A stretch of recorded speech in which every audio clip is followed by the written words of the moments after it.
How you doing?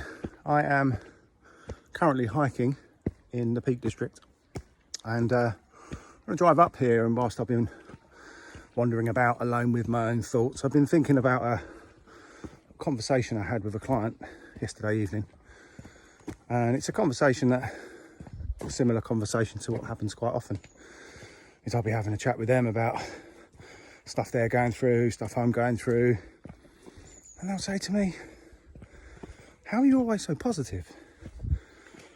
And my simple answer to that is, I'm not.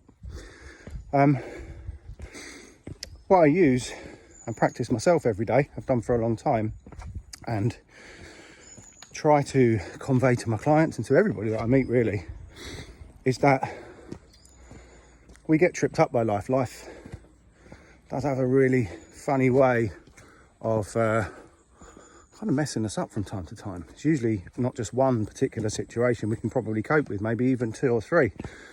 But sometimes we just take a step back and we just think, why is my life so hard? Why is everything so difficult? Why is everybody picking on me? Why is everybody better than me? And the truth is, we're looking at it the wrong way. So rather than asking ourselves these why questions, why, we actually need to flip it round and ask how. How can I change it? How can I make my life better? How can I make my situation better? When we start asking those questions, not only does it give us a little bit of a coping mechanism, it actually gives us a plan, an action mechanism. It gives us a way to chart our way through whatever is the tricky situation or group of situations that we're currently in. And I'll give you, I'll try and frame that a little bit. I'll give you a little bit of context. So a conversation with a client might go something like this. I was just check your diary. So you've skipped your workout the last couple of days, and tonight you've ordered in pizza. I can see you've had some beer, some wine, something like that. It's not a telling off, just trying to understand what's going on.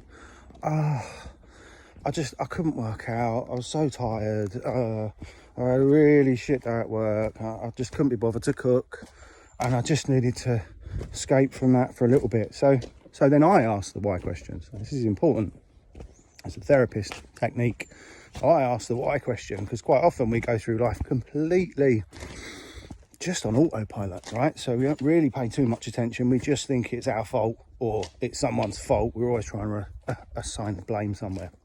So when I ask a why question, it makes people go, oh, shit, I hadn't thought about it like that.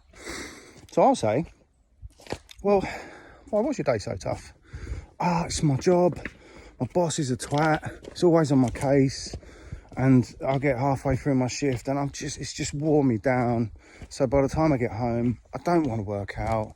I don't want to cook. I just want to stump on the sofa. So I'll ask another why. So I say, well, why don't you change jobs? Why don't you start looking for a job? Oh, it's not as easy as that, is it? So I'll say, well, why? More whys, right? So we're starting to get somewhere. So we've already figured out where the root problem is and why that root problem is leading to negative behaviours, the eating and the not exercising. So I say, well, why haven't you started job hunting yet? Oh, because I've got to do my CV. Okay, so why haven't you done your CV? Because I'm so tired. So there comes a time where we just need to simply sit down, ask ourselves the how questions.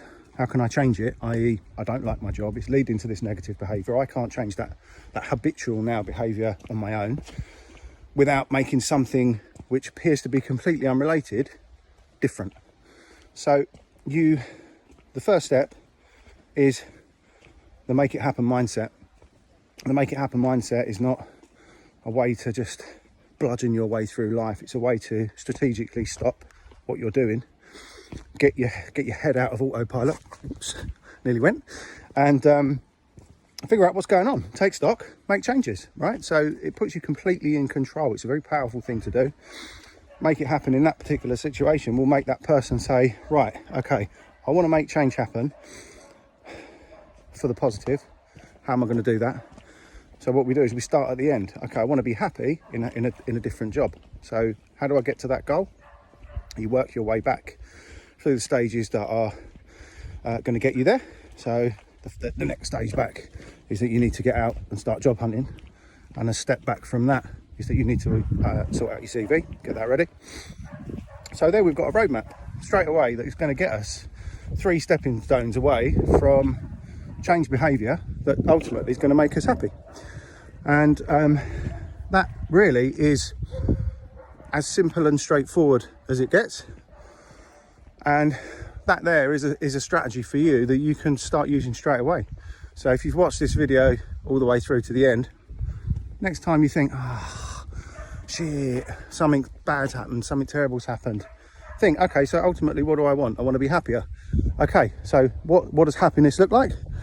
You picture that, you start at the end, you work your way back, and then all you've got to do is retrace your steps back to your goal, to happiness. Make it happen.